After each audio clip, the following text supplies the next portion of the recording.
What every French women want movie, जो कि साल 1986 में रिलीज हुई थी। ये एक फ्रेंच मूवी है जो काफी जबरदस्त है। दोस्तों, ये कहानी एक ऐसे लड़के की है जो अपने पूरे गांव की औरतों और लड़कियों और नौकरानियों सभी को दबा के पेलता है। यहाँ तक कि इसने अपनी फैमिली का भी ढोल बजा दिया और सारी औरतों को एक साथ प्रेग्नेंट कर देता है। इस लड़के का नाम है छोटा जॉनी सिंस, जिसने गांव की हर लड़की को दबा के हैंडपंप दिया और प्रेग्नेंट कर दिया। तो चलिए देखते हैं जॉनी सिंस ने क्या खेल खेला। मूवी को स्टार्ट करने से पहले हमारे चैनल को सब्सक्राइब, वीडियो को लाइक और शेयर जरूर कर दीजिए। मूवी की स्टार्टिंग 16 साल के जॉनी सिंस से होती है, जो कि अपने समर वेकेशन की छुट्टियां मनाने घर की सबसे बड़ी मेड मिस लपीतो के साथ आता है। वहीं बैठी मिस लपीतो के पपीतों में भूकंप आने लगता है। बगल में बैठा छोटा जॉनी सिंस लपीतो के पपीते को ऐसे देखता है जैसे उसका मुरब्बा बना दे, लेकिन मिस लपीतो देख लेती है कि जॉनी मेरे पपीतों को देख रहा है। वो मुस्कुराकर मन ही मन में बोलती हैं, देख ले बेटा देख ले। इसके बाद जॉनी अपने घर पहुंच जाता है और उसकी माँ जॉनी की पैंट देखकर बोलती हैं, ये तुम्हारी पैंट पर सफेद घी कैसे लगा है। दरअसल हमारा छोटा जॉनी सिंस लपीतो के पपीते को देखकर अपने जज्बातों पर काबू नहीं रख सका। वहीं पास में जॉनी की मौसी बोलती है, अब जॉनी बड़ा हो गया है, ये छोटी मोटी बातें होती रहती हैं, और वो अपने हाथों से जॉनी का घी साफ कर देती है। इसके बाद जॉनी अपनी बहन बर्ता से मिलता है। जॉनी और बर्ता एक दूसरे से बहुत प्यार करते हैं और वो बर्ता के साथ जंगल में घूमने चला जाता है। जंगल में घूमते घूमते जॉनी को मिस लपीतो मिलती है। लपीतो को जोर की लगी होती है और वो जॉनी सिंस के सामने अपना झरना बहा देती है। ये देखकर जॉनी सिंस के हैंडपंप के अरमान जाग जाते हैं। जॉनी सिंस आगे जंगल में जाता है तो उसे एक आदमी मिलता है। हे भगवान, मुझे लपीतो के पपीतों का टेस्ट करा दे, मैं तुझे रोज फूल चढ़ाऊंगा। जैसे ही वो आदमी जॉनी को देखता है, जॉनी वहाँ से भागते भागते नीचे गिर जाता है और उसे हंसने की आवाज आती है। जॉनी वहाँ देखता है कि उसके घर की मेड उर्सुला जंगल में गपा-गप कर रही है। उर्सुला जॉनी को देखकर मुस्कुराने लगती है। जॉनी अपना पिछवाड़ा उठा के वहाँ से 9-2-11 हो जाता है। रात में जॉनी अपनी फैमिली के साथ डिनर करता है।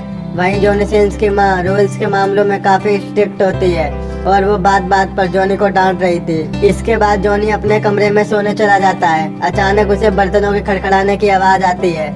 जब वो बाहर देखता है तो उसकी आंखें फटी रह जाती हैं और पिछवाड़ा हवा देने लगता है। वो देखता है कि एक कप ट्रे वाली मेड का कोई रूम के अंदर से गपा-गप ढोल बजा रहा है। घर की नौकरानी हेलन जल्दी से अपने कपड़ों को ठीक करके वहाँ से चली जाती है। वहीं जॉनी सिंस अपना हैंडपंप के जोर को काबू में करके अंदर चला जाता है।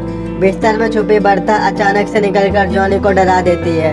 बर्ता उसे अपनी मौसी के बारे में बताती है। वो कहती है, हमारी मौसी अभी तक वर्जिन है। जॉनी कहता है, तुम्हें कैसे पता चला। बर्ता कहती है, मुझे हेलन ने बताया, वो हमारे घर की मेड है। जॉनी कहता है, हमारी मौसी ने अभी तक शादी क्यों नहीं की।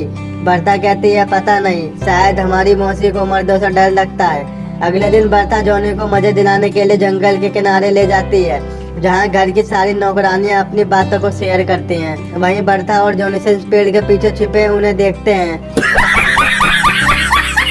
तभी वहाँ 3 टर्की नौकर आते हैं। वो भी जॉनी के घर में ही काम करते हैं और वो उर्सुला और बाकी नौकरानियों को देखकर अपने औजारों से बरसात शुरू कर देते हैं। उर्सुला भी कम नहीं थी। वो कहती है, मुझसे पंगा। उर्सुला उसे अपना सिस्टम दिखाने लगती है। तभी वो नौकर बोलता है, और ये सब देखकर वो दोनों बहन भाई पेड़ के पीछे छुपकर मजे लेते हैं। अगले दिन जॉनी सिंस की बहन अलीसा अपने पापा के साथ घर आती है। अलीसा सबको गले लगती है, लेकिन जॉनी से बस वो हाय हेलो कहकर चली जाती है और ये देखकर जॉनी सिंस निराश हो जाता है। ये देखकर बर्ता समझ जाती है और जॉनी सिंस को खुश करने के लिए चर्च में लेके जाती है। वो कहती है, आओ मैं तुम्हें चर्च ले चलूं। वहाँ पर बहुत सारे लोग फादर से गंदे गंदे कन्फेशन की माफी मांगते हैं। ये सुनकर मजा आएगा। वो दोनों चर्च के ऊपर छुप जाते हैं और किस्मत से जॉनी की मौसी आ जाती है। वो फादर को बताती है कि जब से मैंने जॉनी सिंस को देखा है, मेरी तितली सफेद खून की उबाल मार रही है। जब से मैंने जॉनी का घी साफ किया है, मेरी तितली उसके हैंडपंप में चमगादड़ बनना चाहती है। फादर उसकी बात सुनकर बोर होकर सोने लगता है और जब जॉनी सिंस ये बात सुनता है तो उसके अरमान जाग जाते हैं कि चलो कोई तो है जो मुझे चाहता है। इसी खुशी में जॉनी सिंस हिलने लगता है। तभी वो फादर के ऊपर गिर जाता है। जॉनी को देखकर उसकी मौसी शौक हो जाती है। इसके बाद पादरी सारी बात जॉनी की माँ को बता देता है। जॉनी की माँ पादरी से कहती है, आप ही बताओ इस ठरकी को क्या सजा देनी चाहिए। पादरी कहता है, इसके पिछवाड़े पर 10 फटके लगाओ। ये सजा जॉनी की मॉम को अच्छी लगती है और वो लल्लू राम से जंगल से छड़ी मंगाती है। लल्लू राम छड़ी लेके आता है। जॉनी की मॉम कहती है ये शुभ काम जॉनी की मौसी करेगी, लेकिन वो जॉनी से इनसे प्यार करती है। वो नहीं मानती, लेकिन जॉनी की मॉम के फोर्स करने पर वो जॉनी के दबा के फटके लगाने लगती है।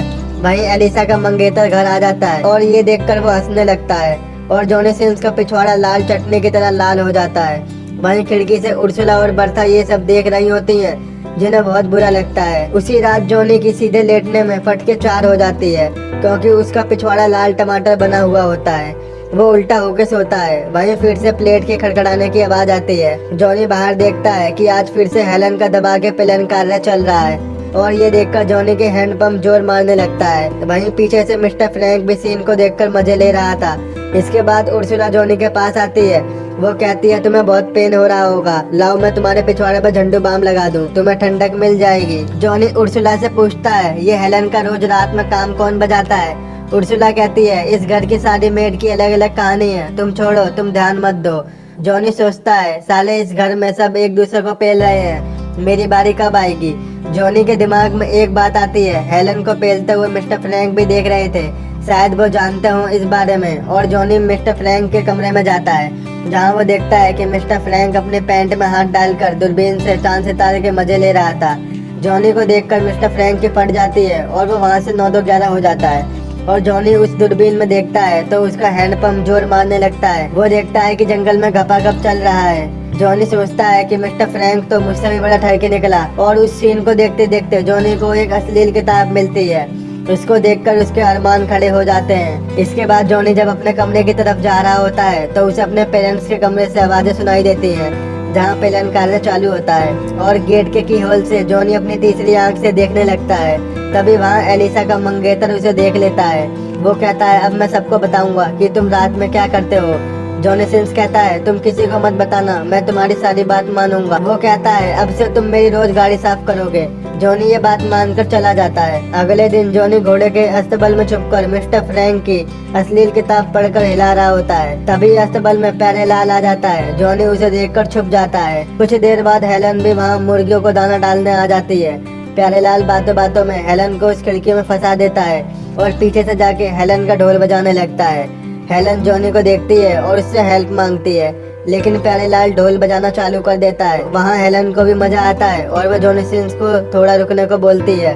और जब तक जॉनी को पता चलता है कि माजरा क्या है, जब तक प्यारेलाल हेलन का ढोल बजा के जाने लगता है। अगले सीन में जॉनी अपनी बहन एलिसा और उसके मंगेतर से बात कर रहा होता है। वहीं जॉनी का जीजा कहता है मेरे जूते काफी गंदे हो गए हैं, तुम इसे साफ कर दो। लेकिन जॉनी ऐसा करने से साफ मना कर देता है और वो जॉनी की माँ को उसके बारे में सब बता देता है कि जॉनी रात में आपके कमरे में ताका झाकी करता है। और ये सुनकर उसकी माँ बहुत गुस्सा हो जाती है। वो कहती है मेरे घर में पता नहीं ये ठरकी कहाँ से पैदा हो गया। और जॉनी मौका देखकर अपनी बहन एलिसा की किताब को अपनी अश्लील किताब से बदल देता है। और जब एलिसा उस किताब को खोल के देखती है तो उसका खून उबाल मारने लगता है। वहीं जॉनी सिंस ये देखकर मजे लेता है। अश्लील किताब पढ़कर जॉनी का औजार जोर तो मार ही रहा था। वो उर्सुला में टेकने के लिए किचन में जाता है और उसे पीछे से झटके से पकड़ लेता है। वहीं अपने डिफेंस में उर्सुला जॉनी के सर पर प्लेट मार देती है। जॉनी को दिन में तारे दिख जाते हैं। जॉनी कहता है तूने प्लेट मारी, अब तेरे अंगूर को तरबूज बना दूंगा। तभी वहाँ एक मोटी मेड आ जाती है और जॉनी बेचारा अंगूर को आम नहीं बना पाता। अब जॉनी का हैंडपंप जोर तो मार ही रहा था, उसे किसी की तितली का चमगादड़ बनाना ही था। वो सोचता है बस अब मिस लपीतो ही बची है जो मुझे अपने पपीतों का स्वाद चखा सकती है। जॉनी बेटर लपीतो के पास पहुंच जाता है और पीछे से दबा के एक झटका मारता है। लपीतो जम के जॉनी का विरोध करती है, लेकिन मन ही मन मजे ले रही थी। तभी एक डाकिया आता है। जंग छिड़ गई, जंग छिड़ गई, जर्मनी ने फ्रांस पर हमला बोल दिया। ये सुनकर मिस लपीतो अपने पपीते को लेकर भाग जाती है। जॉनी के अरमानों पर पानी फिर जाता है और गांव के सभी लोग युद्ध की तैयारी में लग जाते हैं। घर के सारे मर्द और नौकर युद्ध में जाने को रेडी थे, लेकिन वहीं मिस्टर फ्रैंक कहता है मुझे अस्थमा है, मैं युद्ध लड़ने नहीं जाऊंगा। और जॉनी इन सब के जाने का वेट करता है। रात में जॉनी देखता है कि जंगल में सभी मंगल कर रहे हैं। दरअसल यहाँ एक रिवाज होता है, जब यहाँ के लोग युद्ध लड़ने जाते हैं तो वो लोग जंगल में टपाटप करते हैं और जॉनी उन सबको देखकर एंजॉय करता है। अगले दिन सभी लोग युद्ध के लिए रवाना हो जाते हैं और जॉनी बोलता है अब घर में कोई मर्द नहीं है, अब मैं सभी को दबा के पेलूंगा। जॉनी सिंस सबसे पहले उर्सुला के पास जाता है, उसको अपना हैंडपंप देने के लिए उसे अपने जाल में फंसाता है। उर्सुला भी जॉनी को पसंद करती थी और हमारा जॉनी सिंस पागल सा हो जाता है और उर्सुला का पूरी रात ढोल बजाता है। अगले दिन जंगल में नदी के किनारे कैट बैठी हुई थी और हमारा जॉनी नदी में उससे छुप कर देखता है और उसको सेड्यूस करने लगता है और कैट को भी दबा के घसीट के पेलता है। इसके बाद जॉनी सिंस एक प्लान बनाता है, वो घर की सभी औरतों का गेम बजाएगा। अगले दिन जॉनी के फादर घर आ जाते हैं। दरअसल वो जनरल हैं, वो जंग के दौरान जब मर्जी घर आ जा सकते हैं और रात में जॉनी की माँ को अलग अलग स्टाइल और एंगल में पेलता है और ये सब जॉनी की मौसी, कैट सब गेट के की होल से छिप कर देखते हैं। अगली सुबह जॉनी की माँ पादरी से बोलती है कि जॉनी के पापा मेरी अलग अलग स्टाइल में गेम बजाते हैं, क्या ये सही है? मुझे तो लगता है मैं पाप कर रही हूँ। पादरी कहता है ये पाप नहीं है, तुम अपने पति के साथ जैसे चाहे वैसे कर सकती हो। और उसी रात जॉनी अपनी मौसी के कमरे में जाके लेट जाता है। जब उसकी मौसी जॉनी को देखती है तो वो डर जाती है। जॉनी कहता है तुम अभी तक वर्जिन हो, मुझे पता है, मैं तुम्हारी प्यास बुझा दूंगा, और अपनी मौसी की 40 साल की प्यास बुझा देता है। अगले दिन वहीं कप प्लेट वाली नर्स आती है, वो हर रूम के पास जाती है लेकिन कोई उसका गेम नहीं बजाता क्योंकि घर में कोई मर्द ही नहीं था। और जॉनी का कमरा खुला हुआ देखकर वो उसमें घुस जाती है। तो जॉनी उससे पूछता है तुम इसी टाइम क्यों आती हो? तो हेलन कहती है मैं तो बस चाय देने आती हूँ। ये कहकर वो जाने लगती है। तभी जॉनी अपना फुकार मारता हुआ सांप हेलन में समा के उसका ढोल बजा देता है। अब जॉनी की हिम्मत बहुत बढ़ जाती है। बर्था और जॉनी पेड़ की छाया में बैठे होते हैं, वहीं जॉनी की सिस्टर एलिसा जा रही होती है और वो एलिसा का इशारा देखकर घोड़े के तबेले में जाता है जहाँ एलिसा घोड़े का लेने के लिए तड़प रही थी। वहीं छोटा जॉनी सिंस एलिसा पर चिपटने की कोशिश करता है और असली किताबों के पढ़ने के नशे में एलिसा खुद को रोक नहीं पाती और जम के घपा घप करती है। अब जॉनी सिंस की किस्मत खुल गई थी। उसके कमरे के बाहर लड़कियों और नौकरानियों की लाइन लगी रहती थी और कभी कभी तो वो 3 लोगों को एक साथ ही संतुष्ट कर देता था। आखिर अब मुझे इस मूवी का नेम समझ आया, what every French women want. तो ये चाहती हैं ये लड़कियां। एक दिन जंगल में एलिसा और जॉनी अपनी प्यास बुझा के बात कर रहे होते हैं। वहीं एलिसा जॉनी से कहती है मैं प्रेग्नेंट हो गई हूँ और ये सुनकर जॉनी के होश उड़ जाते हैं। उसी दिन एलिसा का मंगेतर भी वापस आ जाता है और गांव के सभी मर्द भी, क्योंकि अब युद्ध खत्म हो गया था। जॉनी सोच में पड़ जाता है इस मामले का क्या किया जाए। तभी उसकी मौसी आती है, वो कहती है मैं भी प्रेग्नेंट हो गई हूँ। उसके बाद उर्सुला आती है, वो कहती है मैं भी प्रेग्नेंट हो गई हूँ और ये सुनकर जॉनी की फटके 4 हो जाती है। वो कहता है अगर मेरी माँ को पता चला तो वो मुझे पूरे गांव में नंगा नाच नचा के मुझे उल्टा करके मेरी गोटियां कटवा देगी। जॉनी उर्सुला से एक रेड नेल पेंट मंगवाता है और एलिसा के बिस्तर पर लगा देता है। जॉनी एलिसा से कहता है जैसे तैसे आज तुम अपने मंगेतर के साथ इंटीमेट हो जाओ और उसे लगेगा तुम वर्जिन हो। इसके बाद वो अपनी मौसी के पास जाता है। वो कहता है मिस्टर फ्रैंक आपको बहुत चाहते हैं, आप उनसे शादी कर लो। जॉनी की मौसी उसकी बात मान लेती है। इसके बाद वो उर्सुला के पास जाता है और उसे शादी के लिए प्रपोज करता है, लेकिन उर्सुला ने पहले से ही किसी के साथ शादी की रस्म रच रखी थी और एक ही साथ उन तीनों की शादी हो जाती है। जॉनी ने इन तीनों से पीछा तो छुड़ा लिया था, इतना बड़ा कांड होने के बाद भी ये नहीं मानता। जॉनी लास्ट टाइम हेलन का जम के ढोल बजाता है और मजा यही मूवी का एंड हो जाता है। तो दोस्तों इस मूवी से क्या सीख मिली? भाई कभी भी किसी का गेम बजाओ तो सेफ्टी के साथ बजाओ, समझ रहे हो ना? तो दोस्तों अगर आपको हमारी मूवी का एक्सप्लेनेशन अच्छा लगा तो आज ही हमारे चैनल को सब्सक्राइब, वीडियो को लाइक और शेयर जरूर करें। तो मिलते हैं आपसे ऐसे ही नेक्स्ट वीडियो में।